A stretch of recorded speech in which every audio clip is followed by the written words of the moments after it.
Hello viewers, welcome back to my YouTube channel. In this video, I will be continuing with my discussion on short forms of oral literature, and that is on Proverbs as well as on riddles. I have done a previous video on the first short forms of oral literature, and that is tongue twisters and puns. So I think that is the most immediate video that I did before this one. So you can also check it out on my YouTube channel so that you get to consolidate together all the four forms of oral literature. Again, at the comment section, I will put the link to the first video on the first two forms, short forms of oral literature. Now, in this lesson, we are going to discuss Proverbs and riddles. We will start with Proverbs and definition. Proverbs are short, pithy sayings that are normally in general use, stating a general truth or a piece of advice. Here on the table are the distinguishing features of Proverbs. And the first distinguishing feature is that Proverbs are short and terse. They are concise and precise in the phraseology and the wordings. In most cases, Proverbs can just be a one-line sentence. Number two, Proverbs use bold and striking imagery from the environment that people are quite aware of. Number three, Proverbs normally state general truths in the society. It is when a proverb is said, then it is something that people will attest to, a fact that many will agree with. Then lastly, some proverbs have two parts. The first part being proposition and the other part being completion. An example is here in the various examples of Proverbs, and that is the first one. Hurry, hurry has no blessings. So that proverb has two parts. The first part, hurry, hurry, which is the proposition, and then the second part, has no blessings, is the completion. Again, on the second column, we have the various functions of a proverb. And the first function is that a proverb has aesthetic value. Proverbs add some beauty to language, that is spoken language. Number two, proverb has reflective function in that it expresses a people's philosophy of life. It brings to the fore the culture, the traditions, and the cherished norms of given communities in which they appear. The third function is that proverbs are used in socialization. They're used in social interactions and to socialize a people. Number four, a proverb can be used to summarize a situation, and especially in narratives, a proverb can be used to summarize a whole situation in a few words. Lastly, if you want to know about a people, the culture, the history, you look at their proverbs. So proverbs can be used as the cultural as well as historical records. Down here, I've given some of the examples of proverbs. The first one that I used to illustrate the two parts in some proverbs, that is the proposition and completion. Hurry, hurry has no blessings. As well as another example here is look before you leap. As we move to the other short form of oral literature viewers, I would like to thank you very much, my subscribers, for the support that you've continually given to this channel. The channel cannot be wherever it is without your support. So I'm deeply indebted to you. Again, to those who are new here, kindly hit onto the subscribe button and turn on the notification bell so that anytime we produce a video like this, YouTube will automatically notify you. Fast forward to riddles. Definition: riddles are questions or statements that are intentionally phrased with an intention of requiring ingenuity in ascertaining its answer or meaning. So riddles are always deliberate statements or deliberate questions, and they are put or phrased in a certain way that a given candidate or a person must really tap into their wits, must be creative in order to come up with the solutions and meanings. There is some deliberate effort that must be on someone to solve them.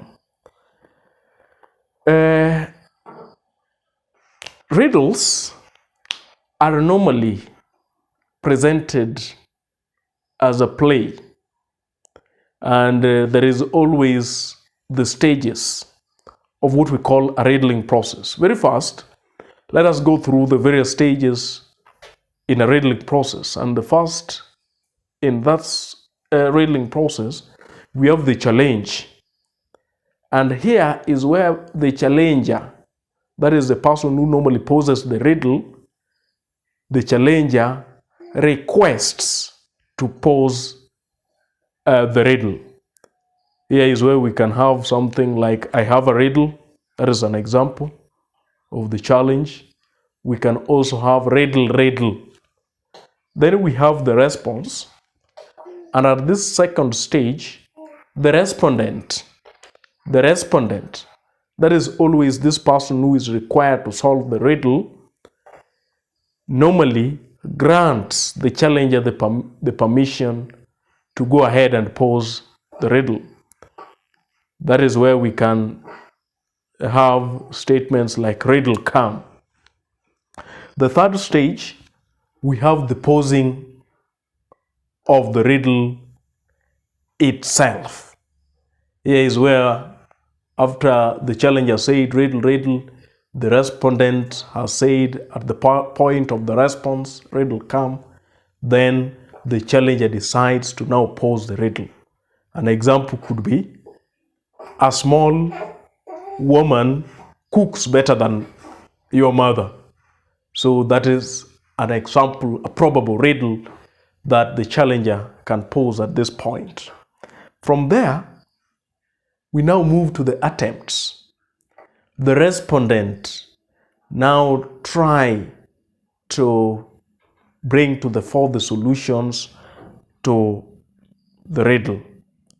So if at this point the respondent gives the correct solution, then the riddling process comes to an end.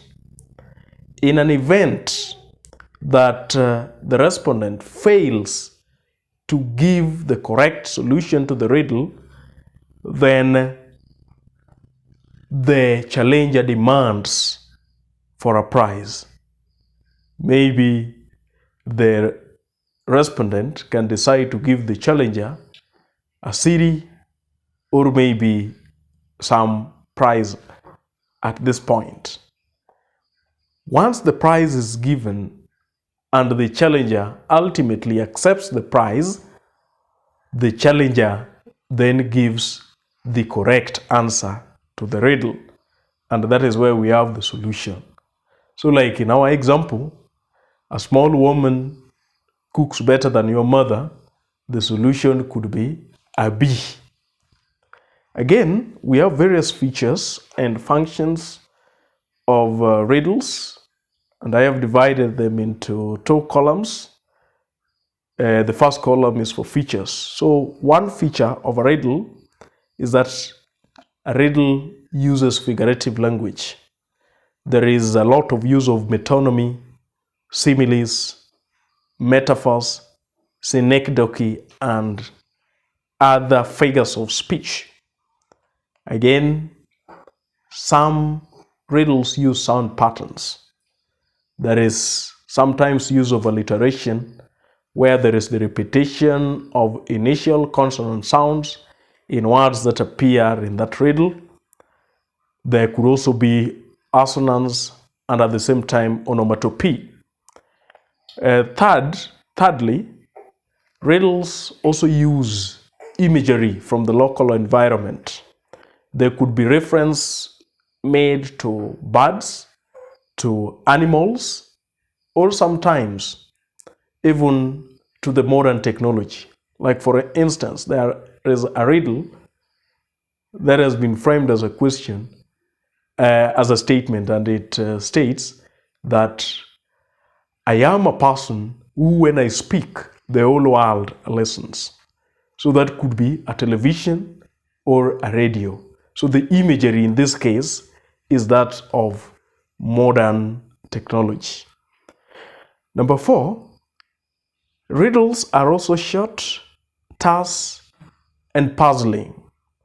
And in a way, they are cryptic. They are cryptic to mean that their meaning is kind of hidden. And just by looking at the statements that have been used or the questions that have been used, one could not easily arrive at the solution. So it requires some wits to arrive at the correct solution. Lastly, riddling sessions are normally conducted between two parties. So one party, we have the challenger who poses the riddle. Then we also have the respondents, the audience. The audience can be an individual, and at the same time, the audience can also be a group. Lastly, let us look at the various functions of a riddle. And we have a riddle being educative. A riddle can be used to entertain. A riddle can also be used as a warm-up session to storytelling. And at the same time, a riddle can help to create awareness of historical as well as cultural heritage. As we come to the end of this video, there is just one observation that I would like to make, and that is on the functions of proverbs. In most cases, I have seen candidates bring about entertainment as a function of proverbs.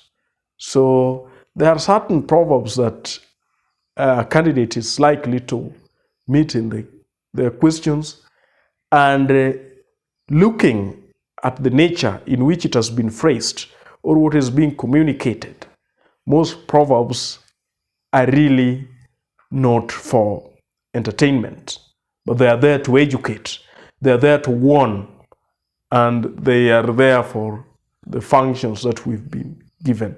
But rarely do proverbs entertain. Though in some cases, entertainment can also pass as a function, but it should be in specific situations. Viewers, thank you very much. Let us meet next time.